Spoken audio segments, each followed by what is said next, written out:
Jelang penutupan bursa transfer, sejumlah tim lengkapi amunisi. Kisah pilu EJCL Nduasel. Rene Albert ribut dengan Sintayong. Dan sejumlah berita lainnya. Assalamualaikum warahmatullahi wabarakatuh. Hai Rio Hotspot lovers, inilah Rio Hotspot untuk edisi kali ini. Tapi seperti biasa, sebelum kita lanjut ke videonya, saya tetap mohon dukungannya untuk channel ini agar terus berkembang dan bisa memberikan berita-berita informatif yang tentunya semoga saja bermanfaat untuk kita semua. Dengan cara klik subscribe, aktifkan juga notifikasi loncengnya, like, share, dan juga komen.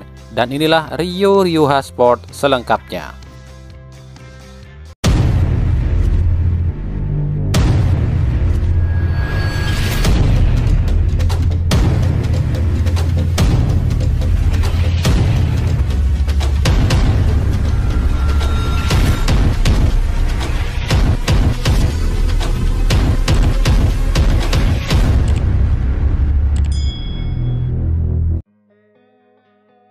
Seluruh klub Liga 1 dipastikan sudah memenuhi kuota slot asingnya. Yang terakhir adalah Persikabo dan Rans Nusantara FC. Persikabo resmi datangkan ex-gelandang Persiraja Banda Aceh Bruno Dibal dan gelandang asal Jepang Tomoki Wada. Sementara Rans Nusantara FC resmi mendatangkan ex-striker Persib Bandung dan PSS Sleman Wander Luiz. Dua klub ini mengatakan karena waktu jendela transfer yang mepet, akhirnya dua klub ini dengan terpaksa memakai jasa para pemain ini. Seperti yang diungkapkan pelatih Rans Nusantara FC Rahmat Darmawan. Menurut Coach RD, awalnya Rans memang mengincar Andre Felipe Ribeiro. Namun yang bersangkutan tiba-tiba membatalkan kesepakatan dengan pihak Rans. Sementara waktu jendela transfer semakin sempit. Dan akhirnya Coach RD pun mengusulkan nama calon pemain lain yang sudah paham sepak bola Indonesia. Dan ternyata Wander Luiz lah yang dipilih. Wander Luiz sendiri kabarnya telah tiba di Indonesia. Hal serupa pun diungkapkan pelatih Persikabo Jajang Nurjaman. Menurut Janur, Dibal adalah sosok yang tepat karena Dibal sudah pengalaman di Liga Indonesia. Sementara untuk Tomoki Wada sendiri sebenarnya kualitasnya sama dengan Ryosuke Nagasawa. Namun karena Wada tak memiliki masalah dokumen, maka akhirnya Persikabo pun merekrutnya. Bicara tentang pemain asing, tentu tak semua pemain asing yang main di Liga Indonesia bisa sukses dan berjalan mulus. Terkadang meskipun permainan atau pemain ini bagus, namun jika di tangan pelatih yang kurang tepat, maka ia akan sulit berkembang dan akhirnya tersisihkan. Ada juga pemain yang bermain bagus di klubnya, namun bertingkah dengan minta naik gaji padahal belum waktunya, yang membuat klub jengkel dan akhirnya membuangnya. Ada pula yang belum juga main tapi sudah cedera dan akhirnya klub pun membatalkan kontraknya. Namun itulah resiko seorang pesepak bola. Tapi ada pula pemain yang bagus tapi tak digaji. Dan ada pula pemain bagus tapi ditelantarkan oleh klub atau dengan kata lain digantung nasibnya oleh klub. Seperti yang dialami oleh striker Bayangkara FC asal Chad EJCL Nduasel. Mantan striker Persib ini hingga saat ini masih tak bisa kemana-mana. Pasalnya EJ masih ada ikatan kontrak di Bayangkara FC hingga 2022. Namun EJ tak didaftarkan di Liga 1. Kabarnya EJ tak bisa memutuskan kontraknya secara sepihak. EJ tak bisa membatalkan kontraknya di Bayangkara FC karena mungkin dalam perjanjian ada klausul jika EJ membatalkan kontrak, maka EJ harus membayar seluruh uang yang telah diterima EJCL Nduasel selama di Bayangkara FC. Atau mungkin ada persoalan lain ya. Lalu apa sebenarnya yang terjadi pada EJCL Nduasel? Kami pun coba mencari tahu tentang hal ini. Dari berbagai sumber yang kami dapat, kabarnya di jendela transfer musim lalu atau di paruh kedua musim lalu, EJCL lakukan hal yang melanggar klausul kontrak, yakni negosiasi dengan salah satu klub. Dan sialnya klub tersebut adalah klub yang di dalam klausul kontrak tersebut tak dibolehkan negosiasi dengan EJ, yakni klub tersebut adalah Persib Bandung. Di awal kedatangannya ke Bayangkara FC dari Persib, EJ berstatus pemain pinjaman dari Persib atau istilah kasarnya pemain Persib namun dibuang sementara karena indisipliner. Dan EJ boleh bermain di Bayangkara FC namun tak boleh main ketika jumpa Persib. Inilah yang membuat Bayangkara FC jengkel dan akhirnya mempermanenkan EJ dengan menebusnya ke Persib. Nah, setelah EJ ditebus dari Persib, dalam klausul kontrak EJ di Bayangkara FC ada poin yang menyebutkan jika EJ dilarang negosiasi atau terima tawaran klub lain sebelum masa kontraknya habis, dan khususnya untuk Persib Bandung, ia dilarang bernegosiasi atau bersentuhan lagi. Namun kabarnya di pertengahan musim 2021 lalu, EJ bertemu dengan Direktur PT PBB Teddy Cahyono dan membahas perihal kontrak. Inilah yang disinyalir membuat Bayangkara FC dan akhirnya menghukum EJ dengan tak bisa atau tak mau memutus kontrak EJ. Maka hingga saat ini EJ Cianduasel masih berstatus pemain Bayangkara FC. Entah berita ini benar atau tidak, namun ada juga yang mengatakan jika EJ memang sengaja tak didaftarkan di Liga 1 karena akan didaftarkan saat Bayangkara FC main di AFC Cup musim depan dengan regulasi 5+1.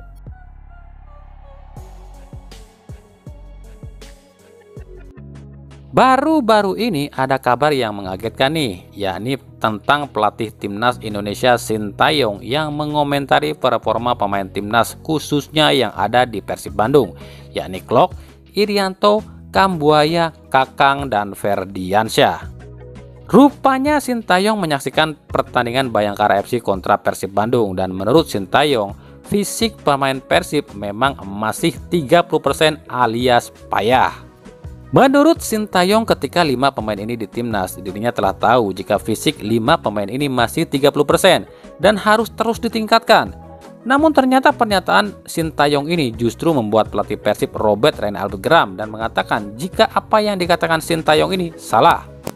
Rene Albert mengatakan jika para pemain Persib fisiknya sudah cukup bagus. Berdasarkan tes fisik dan detak jantung, para pemain Persib tak ada yang buruk. Semua normal, bahkan termasuk para punggawa timnas yang ada di Persib. Dan inilah pernyataan Sintayong yang kami kutip dari tribunnews.com. Pemain Indonesia itu fisiknya baru 30%, maka dari itu di timnas saya fokus untuk benahi fisik pemain dan ini harus terus dilakukan. Saya melihat di liga para pemain Indonesia itu cepat lelah dan mudah cedera. Ini tidak bagus untuk permainan dan pemain. Saya melihat pemain-pemain Indonesia yang ada di Persib dan saya rasa harus ditingkatkan fisiknya, ujar Sintayong. Namun menurut Rene Albert seperti ini nih jawabannya. Saya rasa pemain kami tak ada masalah dengan fisik, semua bagus. Dari hasil tes fisik dan detak jantung semua normal. Jadi saya pikir yang diucapkan dia itu salah. Karena saya tahu kondisi para pemain saya, ujar Robert Rene Albert. Nah, bagaimana menurut kalian? Siapa yang benar nih? Nah, ini ada juga kabar yang sedikit mencengangkan nih. Jelang bursa transfer ditutup, 2 klub promosi kabarnya coba merayu gelandang timnas Indonesia naturalisasi milik Persib, yakni Maklok. 2 klub promosi ini adalah Persis Solo dan Rans Nusantara FC. Bahkan kabarnya 2 klub ini menawarkan Klok dengan gaji 2 kali lipat yang didapat Klok di Persib. Berita ini kami dapat dari sumber 2 tim tersebut dan dibenarkan pula oleh Maklok sendiri saat ditanya oleh wartawan. Menurut Klok ada 2 klub promosi yang memang menawarkan gaji lebih tinggi dari Persib kepada dirinya dan ia pun belum memutuskan apakah akan terima atau tidak. Nah, diminatinya Klok oleh 2 klub promosi inilah yang membuat Persib akhirnya menempatkan Klok sebagai kapten Persib dengan harapan Klok akan bertahan di Persib. Kita tentunya belum tahu ya berapa gaji Klok di Persib, namun kabarnya gaji Klok di Persib itu sekitar 8-10 miliar per bulan. Jadi jika Klok terima tawaran 2 klub ini artinya Klok bisa jadi pemain termahal di Liga 1. Yakni dengan gaji sekitar 20 miliar per bulan. Kabarnya keputusan ini akan ditentukan tanggal 4 Agustus mendatang. Nah lo, keluar atau enggak nih Klok dari Persib nih?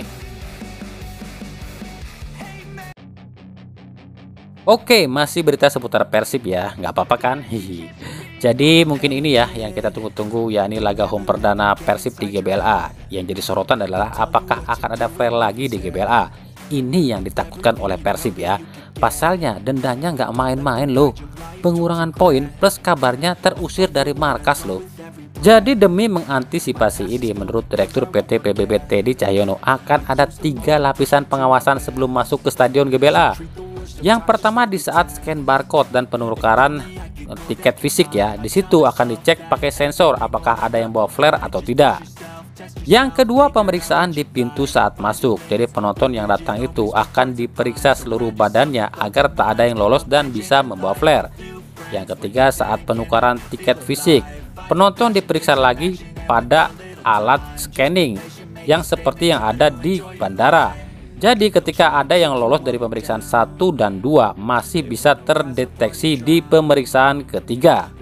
Pertanyaannya adalah jika nantinya masih ada penonton yang berhasil membawa flare ke stadion, berarti yang salah siapa? Berarti ada KKN di sini kalau memang begitu. Dalam artian alias pungli alias main mata dengan petugas di stadion dengan penonton.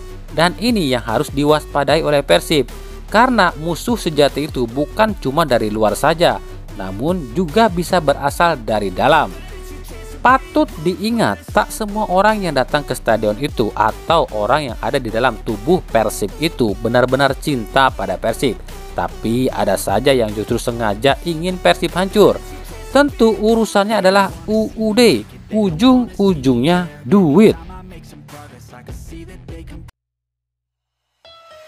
Dari Persita Tangerang. Persita Tangerang akhirnya resmi menjadi tim yang mendapatkan servis dari pemain naturalisasi Osa Saha. Osa sebelumnya sempat dirumorkan diminati beberapa klub. Ada 3 tim Liga 1 dan 2 tim dari Liga 2. Dari Liga 1 yakni PSIS, Persib Bandung dan Persija. Sementara dari Liga 2 ada Sriwijaya FC dan PSMS Medan. Namun justru Persita lah yang akhirnya mendapatkan servis dari pemain berusia 34 tahun ini. Osa Saha diperkenalkan di akun Instagram resmi Persita Tangerang.